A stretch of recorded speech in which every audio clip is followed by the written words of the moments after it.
Luis Guillermo Solis Rivera was the 47th President of the Republic of Costa Rica from 2014 to 2018.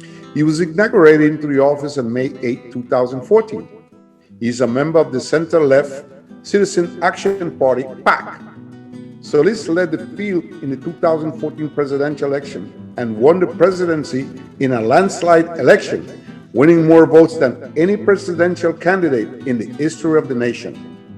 Solis has a long academic and political career, culminating in his election as the first president of Costa Rica to be a member of PAC.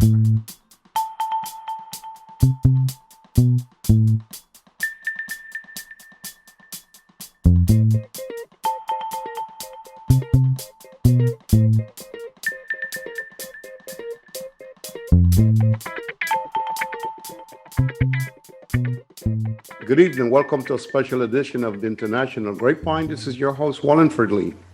Tonight on the International Grapevine, we're going to have the pleasure of having the former president of Costa Rica to talk a little bit about Costa Rica and about himself, of course. I'm talking about my special guest, Mr. Luis Guillermo Rivera. Mr. Guillermo Rivera Solis, I'm sorry. I just want to say that Costa Rica is one of the most educated countries in Latin America, and it's a very quiet country, and one that a lot of tourists are beginning to find out about, and also a lot of investors. So we wanted to take this opportunity to work with the president for him to go back a little bit, not too far back when he was a president of Costa Rica, which was back in 2014 to 2018. And we want to talk about the advancement of Costa Rica and the pros and cons. So it gives us a great deal of pleasure and, of course, satisfaction to have him as our special guest tonight on the International Grapevine. It took us a while to get him, but let me tell you something.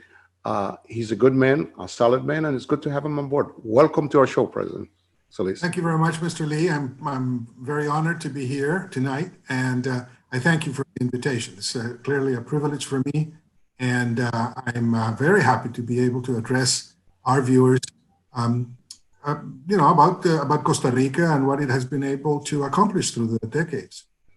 Well, no question about it. Costa Rica is a very quiet country, and one of the things that a lot of people are surprised to know that they abolished their army back in 1948, and how can they live without an army and without a problem? What would be your response to someone like that every time you're surprised to find out that this nation, a small nation, that has kept their nose clean and they don't have an army, and they have abolished the army back in 1948? Well, this happened it was a very transcendental decision that was made by Mr. Jose Figueres after winning our last civil war. He's the only general that has disbanded his victorious army in the history of the world. He decided that it was a good idea to put an end to the call of weapons and instead use the resources that are many required to keep an army and invest them in education, in health, in housing, in projects that would bring development to the country. So I think that this was the secret, not only to put an end to the army as a permanent institution, which of course in and of itself brought stability. We know in the Latin American and Caribbean experience what armies do to countries, but also allowed the resources that were going to be spent in the army to be invested otherwise in more human development projects. And I think that was a very good idea.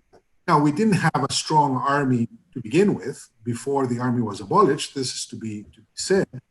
But this whole notion of turning our security to the hands of a civilian police, a police force that's under civilian authority, and our international defense on international tribunals and multilateral international tribunals was not only unprecedented in the world, but it has become a brand of Costa Rica throughout the world.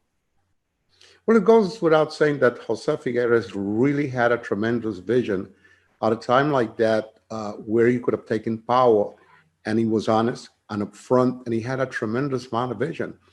I guess his motto was more education than soldiers, and it makes a whole lot of sense when you think about places like Venezuela, when you think about places like Nicaragua, the things that Absolutely. happened, the overthrow of government by the military people, and Costa Rica felt safe and still continue to be safe. Every 4 blocks you walk in Costa Rica many years ago, you would find a football field and a school.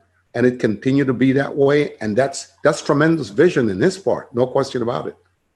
Well, you know, one thing that you are mentioning, Mr. Lee, that I would like to underscore is the fact that we've had a very solid public education system since the 19th century. Next year, in September of 2021, Central America will celebrate its 200th anniversary of independence. Costa Rica inaugurated its first girls' school in 1839. 1839. Wow. That was only, you know, a few years after independence. And we kept that logic moving on until a big reform was undertaken in 1869, making primary education mandatory and paid by the state, which is public. And then we went on to 1973, where we took that reform to 9th grade being mandatory for all children in school. We have developed a university education. In other words, education, public education, we also have private schools, of course, cannot be improvised. It's like good wine. You cannot have a very good wine from one day to the other. You have to invest in it, take care of it, tender it, and then you have a very good result. And this is what explains why Costa Rica has become a selected place for investors that require talented human capital to work in their venues. No question about it. I couldn't agree with you more. As we move down, though, we'll talk a little bit. We wanted to find out, what was your experience and what was your feeling when you were named the 47th president of Costa Rica? Was you surprised, considering that you had left Liberación Nacional for a while and then you went into the PAC party? Did you felt that you had a great chance of winning? And when you won, how did you feel? What was your feeling? I think everybody was surprised, even myself. I mean, I've been a teacher all my life. I have over 40 years experience as a university professor. I'm a professional historian and political scientist. So my experience in politics it was very, very limited. I joke frequently when they ask me this question, and I say that the only presidency and political position, the only election I had won before being elected president of Costa Rica was president of my high school. So I was a very unexpected president. And I think that meant that a lot of people were surprised. Obviously, it was the biggest honor that my country could have bestowed upon me. And I tried to be as faithful as I could to the mandate that the people of Costa Rica gave me. It was surprising because I was pretty sure that I was going to get into the second round. But I never thought I was going to win the first one, even slightly. I won by 1% the first round. And then in the second round, I got the largest voting in the history of the country. That any president ever had. 300. Yeah, that's true. So, it was a beautiful moment. And I think we enjoyed the possibility of seeing the country break away from the bipartisanship of the past into a new situation, which has not been easy to handle, of course, because bipartisanship had ruled Costa Rica for 70 years.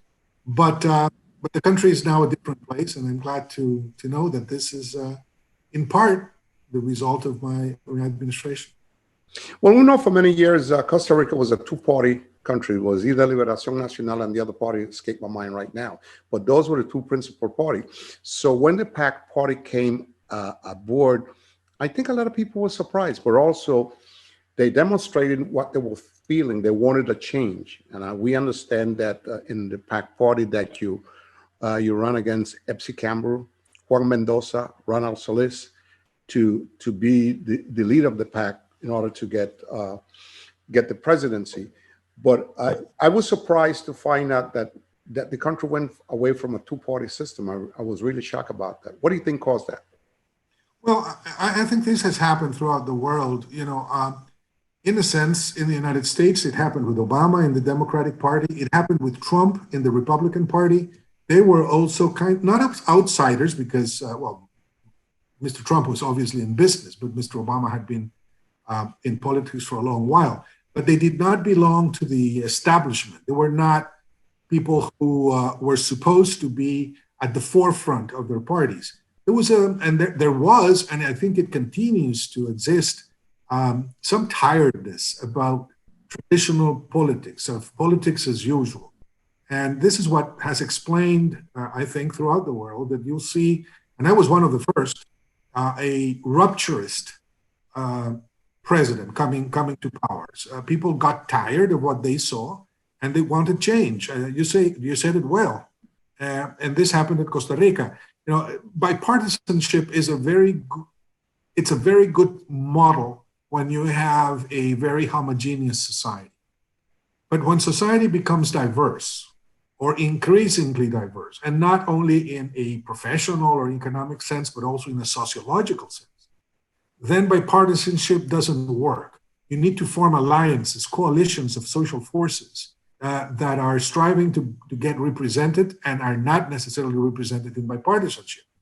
And this is, I think, what allowed for my election and remains a very fundamental part of the new Costa Rican political situation, which is now, of course, undergoing a very complicated moment because of COVID and all the repercussions that has brought about. When you took the presidency, as you look back now, what were the three biggest or four biggest challenges that was presented to you in your mind going forward? Now you won the presidency. Now you're the president of Costa Rica, 2014. What were the challenges that you think that you were facing that was the most important four or three challenges going in? Well, one ongoing challenge, which I inherited and my predecessor inherited from her predecessor. And Chinchilla. Yeah, was fiscal situation. We had not been able, and we were not able to do it, even when we improved it quite a bit, to get a fiscal reform going through, a tax reform, as they would call it in the United States.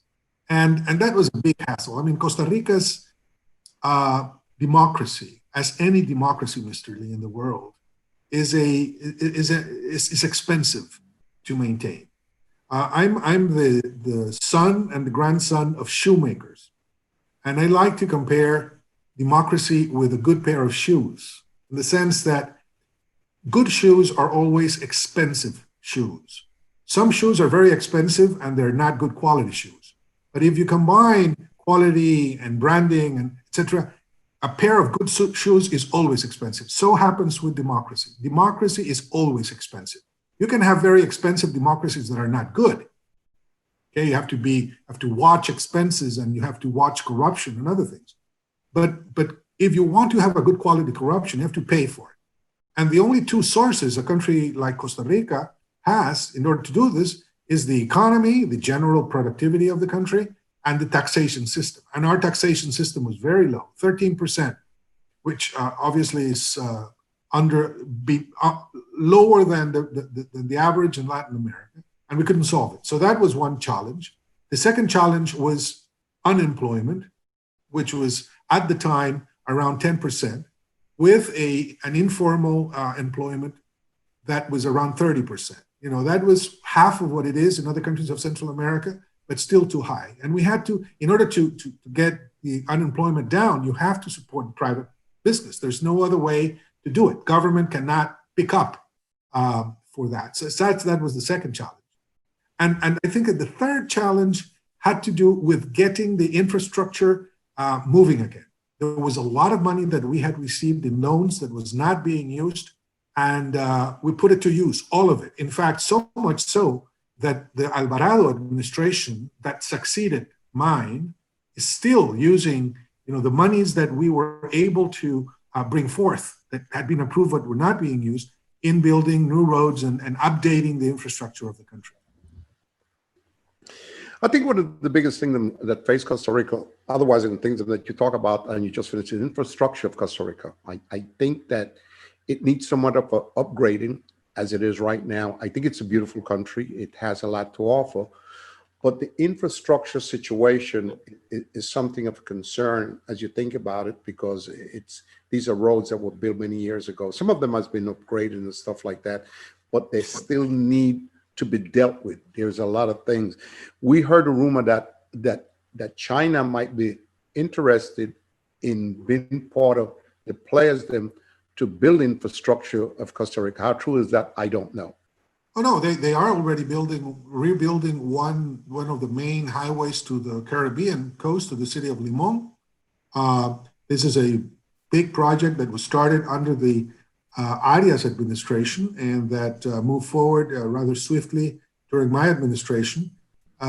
We also have refurbished completely the port of Moín, also in the Caribbean, $1 billion investment by Merck's APM terminals. We are now almost finishing the expansion of the Inter-American Highway from Barranca, you know that, near Punta Arenas, all the way into Liberia, the capital of the province of Guanacaste in the north. I finished, number of bypasses. There's a triple bypass now that it's being built in the northern part of the city of San Jose. I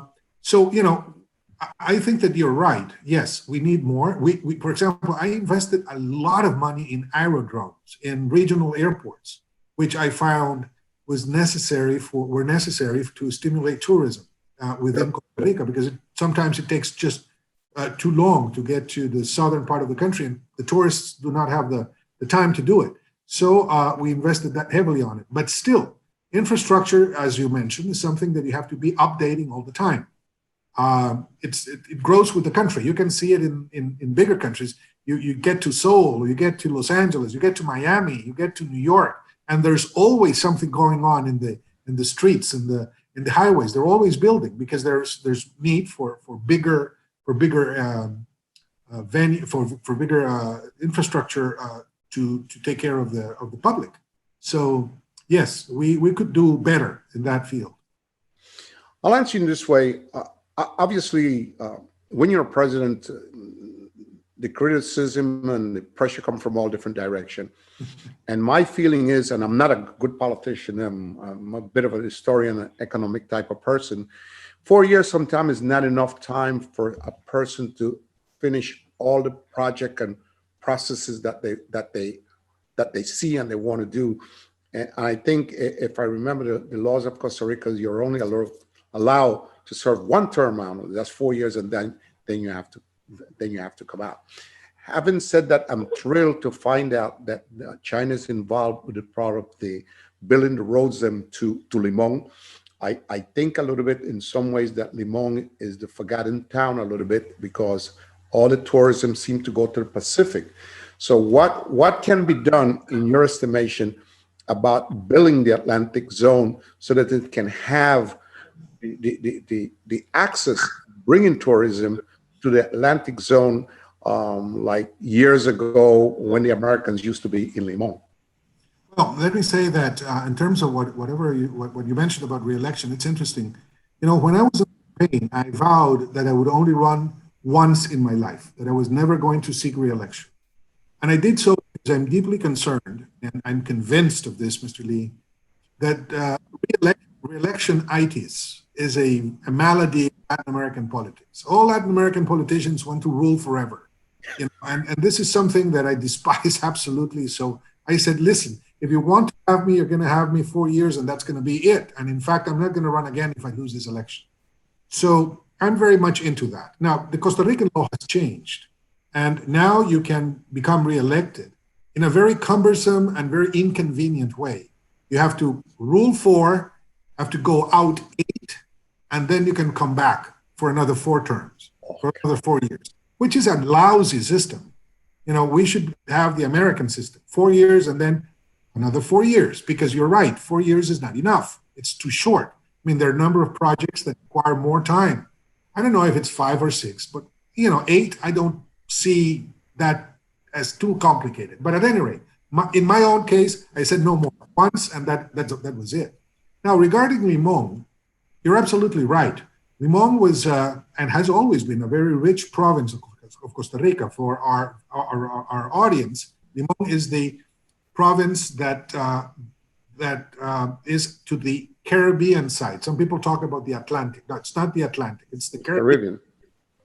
And it was originally populated by some of the most important indigenous peoples of the country. And then our Black population came to Limon from the islands to work in the banana plantations and the building of the railroad. My grandmother and my great-grandmother came to Costa Rica from Jamaica. So I am a very proud Afro-Costa Rican, although it doesn't show too much, especially here. But I consider myself an honorary Limonense because of that. You know, I'm very proud about my Antillean heritage. And so I put a lot of attention on Limon because I really think that the province has a tremendous potential. And in fact, all my concerns about the port and bringing in more investments through Limon has to do precisely with that, for that reason. And in fact, let me tell you, I mean, Limon has one of the most fantastic environments for tourism. I love to go there because we don't have the big hotels and the noise that sometimes accompanies those huge developments in the Pacific side of the country. Costa Rica has two shores, one in the Caribbean, one in the Pacific. And you go to the southern part of the province, and then you have these beautiful, pristine beaches with white sand and corals, and we have our national parks there. So it's a magnificent province, and I think Limon is gonna fly high once we have that new highway completed. I hope so. When we get back on International Grapevine here, talking with the former president of Costa Rica, talking about the things in Costa Rica, we're going to try to get into the energy. We want to try to get into some other issues that we continue talking to Luis Guillermo Solis about the progress of Costa Rica, the plus and the good things that Costa Rica has to offer. We'll be right back on International Grapevine as we continue to navigate forward.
And we're back here in International Grapevine talking about that beautiful country in Central America, Costa Rica, one of the most peaceful places, where a lot of people has invested and a lot of international companies from the United States of America have gone to the shores of Costa Rica for many different reasons. And tonight on the Grapevine, as we continue talking about tourism and Costa Rica and investment down in that area, with the former president of Costa Rica, we're going to give you a little bit of flavor, and you have the first 15 minutes, a little flavor, just exactly what Costa Rica is about, you know, And again, we mentioned a little bit, it's the only nation in the world that doesn't have an army, which is a big plus. Obviously, we're somewhat dependent, obviously, in the United States of America, which we've had a great relationship for many, many years. We talk about limon a little bit, and as Mr. Solis mentioned, some of a little bit about his ancestors, but more importantly, limon was one of the most important port in Costa Rica, especially back in the 50s when the United Fruit Company was there and the railroad was built by the Americans and stuff like that. Limon brought so much income to Costa Rica back then. I don't know what the situation is right now, but as we move forward, we're going to continue talking about that. Well, Mr. Solis, one of the things that interests me, you touched on it a little bit, I just hope maybe some investors will go down to Limon and probably build a hotel, do something to bring some of that tourism back into Limon, because as you mentioned, it's a gorgeous place with a lot of possibilities. Do you think after building the road, there could be a small possibility of that, the Atlantic or the Caribbean area opening up like the Pacific? Well, I hope not. I don't want Limon to look like the Pacific. Limon has to develop its own model. Limon is different. Limon is it's more fragile because of the environment it has. It's tropical rainforest. So we have to be very careful in the kind of tourism that develops in Limon. Guanacaste, the tourism on the Pacific, has the advantage of the weather that's drier, and then it's flatter. The beaches are bigger, so you can accommodate different kinds of investments there. Limon requires a more low-key, smaller kind of venues or hotels that will blend into the forest, like we have done in other places of Costa Rica because of our concern for environmental tourism. So we have to be very careful in the kind of tourism that Limon gets. But I'm certain that Limon will get more investments, productive investments, simply because it's going to have one of the biggest and most modern ports in Central America, thanks to that the building of the port of Moín, and because that highway is going to bring in much more possibilities for industries to go to Limon and export directly from Limon instead of sending their products from San Jose by land or by train to Limon and then through the port. So I can expect in the next 10 years, Limon is going to grow a lot. And I just hope that it will become another area of focus of development in the country. Limon deserves it. We really hope so, because Limon deserves it. You have hardworking people now. They're going through a tough part of life with never been cut down a little bit. But we'll get into that at another time. How stable do you consider Costa Rica? When I talk about stable, important for those who want to invest in Costa Rica companies. Is Costa Rica very stable? It's very stable. And the fact that we have a very developed law of free zones and trade ensures industry that comes to Costa Rica or private investments, that their investments are going to be secure. I made a point always when I came to the United States. I'm now the interim director of the Kimberly Green Latin American Caribbean Center at Florida International University. So I live in the United States for the time being. I'll go back to Costa Rica sometime soon. But people who, when I came to the United States to promote Costa Rica, one of the first things I said is, we respect the rule of law. This is our country. Costa Rica is a country where the law contracts are kept, and they are reinforced by a very strong legal system. So it's very stable in an economic sense, in a political sense, and it's very stable in a legal sense. It provides a framework with which foreign investors can work with. And one of my great satisfactions was to bring in with me to the United States individuals who had been investing in Costa Rica for 15, 20 years, and they would attest to what I was saying. So it was not my word, it was the experience of these private entrepreneurs that I could share with those who wanted to go to the country. So it's very stable in that sense. So it's a good voice to the international market out there who might want to invest in Costa Rica. It's a great opportunity. Once you say if they want to come in, Bill? And more importantly, is there a structure or educated workforce that they can hire down in Costa Rica? Oh, yes, absolutely. And in fact, if they're interested, there's a government office called CINDE, CINDE, CINDE, which is considered to be one of the most prestigious agencies of investment promotions in the world. They've earned, I think, 4 or 5 awards as the best office of investment promotion in the world, that will take the investors throughout their process, show them around, put them in touch with other investors that have been in Costa Rica for a long time. They will show them what the benefits of the country are, the tax exemption regimes, I mean, the whole bit. And I'm pretty certain that people would consider Costa Rica a likely place to invest once they know the conditions of the country. I have no doubt about it. So there's no question, it is safe to invest there. There's not. Yes. And from a security point of view, even when there are, of course, in Costa Rica as anywhere else, areas where you do not travel at night and things like that, when you look at the stats for the country with respect to other countries in Latin America, Costa Rica is on top third of personal security in all the numbers, in all the statistics. So, that is also a very convenient circumstance. In what way can Costa Rica attract investors? Is there a plan out there, like a marketing plan, where someone reach out to certain big companies? Because if I remember, I think Intel went to Costa Rica for a while. How do they attract investors? Oh, no, they're still there. Intel is there so much. In fact, Intel has grown. They have taken out of Costa Rica some of their assembly plants to China and Vietnam. But since we have a very sophisticated human talent, they have developed their labs to test the products they sell in Costa Rica. So they have over 30, I think it's 3,500, if not 3,000 or 3,500 people working for their labs in Costa Rica.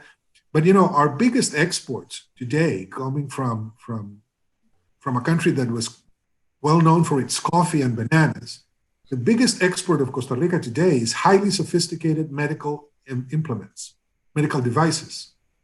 And some people don't know that. And because we have developed all of these highly sophisticated investments, health-related investments in our free zones. And so that is what we are exporting, catheters and all sorts of gimmicks for heart surgeries and all sorts of things. Very interesting. It's very much so. Very much so. I wasn't aware of that. Now I was talk to that. When a company gets started in Costa Rica, do they bring most of their American force or a high qualified people that are in Costa Rica? Oh, they do all sorts of things. It depends on the kind of venue. But for example, there are several companies now that have agreements with the universities in Costa Rica, with the public universities, so that the graduates of the universities follow the programs that the industry needs. So some of these companies agree to have a curriculum that fits to their needs. And this ensures that once they graduate, those students go work in these companies.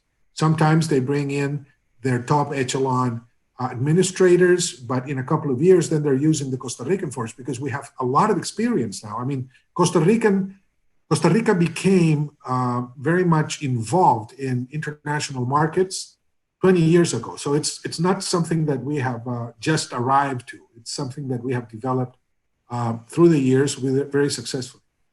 So it's ongoing as we continue. So it's more than 20 years. Yeah, it's ongoing and it's changing all the time. Yeah, it's a true ecosystem. The way in which it operates, it's like in nature. You have different nuclei of development, and they change a lot. So, for example, we're not doing any textile maquilas anymore. Maybe there are little ones there, here and there, but most of that evolved into other kinds of technologically driven enterprises, which is what generates more employment of good quality, good salaries, and a lot of women being employed, which is also something that I treasure very much. That's a big plus. What is the diplomatic tie between Costa Rica and China? And the reason I ask you that, China is a very aggressive country in terms of marketing and things that what they want to do. And they have lately, in the last 10 or 15 years, they are beginning to invade Latin America. and bringing their business, stuff like that. Matter of fact, I did a wonderful program about the Panama Canal, and they have penetrated the Panama Canal. They don't own it, but they have a good 30 or 40% of their business there. What is the diplomatic tie that Costa Rica has with China, and where do you see that going? Well, Costa Rica celebrated its 10th anniversary of full diplomatic relations with the Republic of China in 2019. The relationship was started under the presidency of Dr. Oscar Arias, and we have had a very good relationship with them ever since. President Arias went to China to meet with President Hu Jintao. President Xi Jinping came to Costa Rica to visit with President Laura Chinchilla. I went to China to visit on a state visit to see President Xi Jinping. We are already exporting shrimp and pineapples, which were not being exported to China. We have a free trade agreement with them. So the relationship is very good. And it's also very good with the United States, with the European Union. We are, one of the most open countries in the world. So we have international trade agreements with over 100 countries. So this means that, the Chinese bond that we have is significant, but it's no better than what we have with our biggest traditional partners, and in particular the United States, which is a very good relationship, very solid relationship, and it has been so for decades. And that's a good thing. Let's talk a little bit about the new government that just took over 2 years ago from you. We're talking about the new president, Carlos Alvarado, that came aboard. And I think he has a vice president. Her name is Epsi Campbell. What can you tell us a little bit, one, about the new government with Carlos Alvarado, and a little bit about Epsi Campbell? What are the picture, and what type of job is the new government doing right now? Well, the new government came to office as a coalition of different forces. The president had to do that coalition to win the election in the second round. That was very complicated. So it was very unexpected as well, because you had people from the traditional parties and from the president's own party, which is my own, blending together to make a cabinet. And that is always very complicated because you have different perspectives, different visions. For the first year and a half, the government was devoted almost exclusively to passing that tax reform, which he was able to do. It was not as significant as it should have done. It wasn't popular, though. Yeah, but that was it was very detrimental to the government's image, because nobody likes to be taxed. And the fact that the president was out there legitimately asking for more support especially from the high income groups, in order to balance the budget, was something that was not easy to do. And then we got hit by COVID. And that is always a problem, because even when we have the health social security services, even when we have the education services and all of that, the size of this pandemic has been just, overwhelming. Awful. So the president has had to deal with that, and it has not been easy. I dealt with a hurricane, the first one that hit Costa Rica. I dealt with 2 tropical storms, with 2 earthquakes and 3 volcano eruptions. But all of those, phenomena came and went. But the pandemic has been over us for, almost a year now, 10 months. And the impact has been devastating in the economy, as it has been in many other places in Latin America. Very tough. I can awfully say to you that in the new government, I was surprised that Afro-Latina was considered one of the vice presidents. I was very surprised. I think it does a lot for Costa Rica in terms of that, because I think it's the first one. I was very surprised. We also had the first president Afro-Latino, myself. There you go. So again, it doesn't look, because my grandfather on my mother's side was it was a white. In fact, his father was Spanish. So, but Epsi Campbell is indeed the first Afro woman to to occupy the vice presidency and therefore she's been president when President Carlos Alvarado has been away in travel. She has been president of the country, and she is, a black, very attractive, very intelligent black Costa Rican, and I'm very proud of what she represents. That's good. Our understanding is that there's been a strong evangelist movement in Costa Rica. Can you talk to us about that? What does it mean and what impact it has on the country? Well, I would say that non-Roman Catholic Christians, and particularly neo-Pentecostal groups, have become a very important political force, not only in Costa Rica, but in the rest of Latin America. I mean, you remember, just a few decades ago, Latin America used to be almost solely Roman Catholic country in terms of faith. Christianity was represented by the Roman Catholic Church, and then, non-Roman Catholic Christians represented, 5%, 10% of the population. Now, in certain countries like Guatemala, they represent over 50% of the population. Wow. And this is also the case in the Andean region. It's definitely the case in Brazil. And in Costa Rica, the number of churches that are non-Roman Catholic and particularly associated to the apostolic movements and I have grown a lot. And they have currently the majority of deputies in our Congress are part of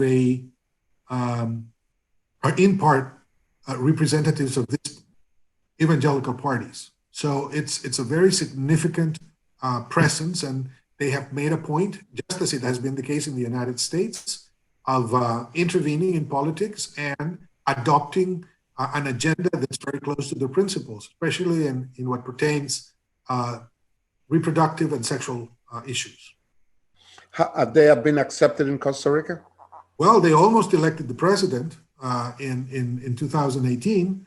Mr. Fabricio Alvarado, no relations with President Carlos Alvarado, was the candidate of these groups, and he got to the second round. He won the first round and went into the second round, and in the second round, he lost the election. So that's how important they are. Yes, they are very important. So they're growing and they're moving up, no question about it. Yes, the numbers are up in terms of the overall faith, the numbers of believers, let's put it this way, and also the numbers that they have gotten in terms of votes. Yes, they have grown also. I mean, they used to have 2 or 3 deputies. Now they have 17 in a 57 Congress, 57 member Congress. It's huge. We read recently in the paper, I don't know if you're aware of it, that they are shipping 4 electric trains from China to Costa Rica. I think it should be getting into Costa Rica between December and January. Are you aware of that? And what's the impact of something like that? Well, as you can tell, oh, wow. There you go. They arrived there. They arrived last night. Okay. Yes, they came from China, and they're going to be put into use in the city of San Jose. It's a trans-city railroad, and I think it's going to help us a lot to keep our energy numbers down in terms of fossil fuels. That's important. That's very, very important today. Mm-hmm. And I think it will help also because most cars down there are gas, and the smoke and your health and stuff like that. So that will be a big impact. From what section to what section in San Jose will the train run?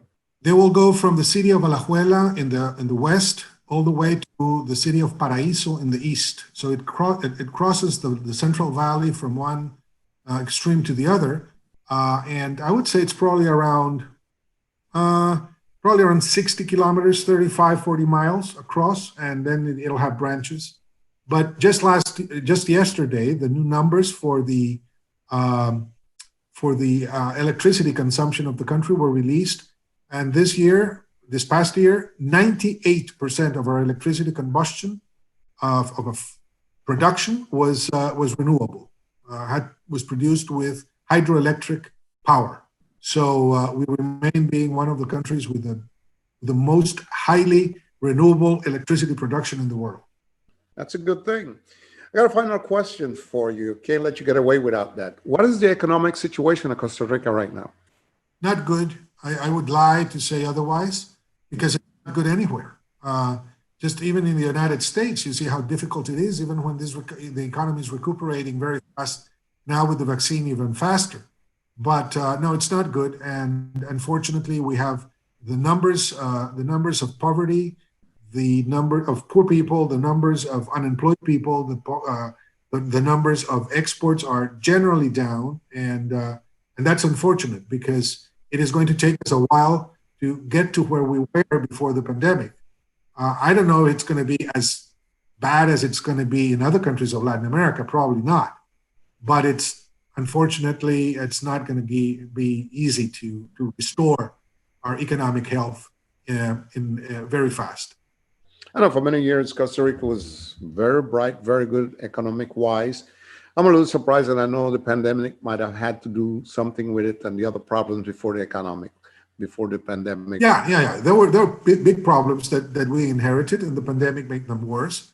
But the overall growth of Costa Rica was not too bad. I mean, we were growing at a rate of 2.5, 3% a year, GDP growth, that is. And unfortunately, that is not enough, but we are not doing too bad until the pandemic hit us. Now we're in I think they should be able to rebound. I hope so too. Yeah. I hope so. What was the situation in your government with the immigration situation when the invasion of Asians and Cubans were coming in? How was that? Where did you stand with that? And what was your feeling? Were you able to lever it off a little bit? Oh, yes. No, we didn't have any problems with Asians. Most of the difficulties we faced had to do with Cuban migrants walking from Ecuador to the United States. We had around 8,000 of them that showed up after we destroyed one of the human trafficking networks in the country at the end of 2016. And then 23,000 Haitians that came through the country coming from Brazil. But they all went through Costa Rica. Those who could not go through Nicaragua because they closed the borders found their way up north, and that was fine. And in fact, most of the immigrants that we have now, we have Cubans and Colombians and Venezuelans. The largest number comes from Nicaragua, and they are a fundamental part of our economy because they work in plantations. They pick up coffee. They cut sugar cane. They do work in our orange fields. So most of them are integrated into our economic force. Labor force. Well, President Solis, I want to take the opportunity on behalf of the family of the International Grapevine to thank you for being so kind to come on board here and to talk to us and to talk a little bit about Costa Rica, a little bit of the time when you became president. We don't have words, so thank you for that, sir. No, my pleasure, and may you have a very blessed Christmas. May the blessings of the Lord be with you, with your family, and with our audience. May this be a wonderful year at the end of it and a great 2021 for all. I thank you for those blessings and for those great words. We want to take the opportunity to say to our audience, we hope that this program has been to your enjoyment, and we hope to see you next week at the same time, at the same place. And again, this is Wallingford Lee saying good night for the International Grapevine, and thank you for watching our program. Good night.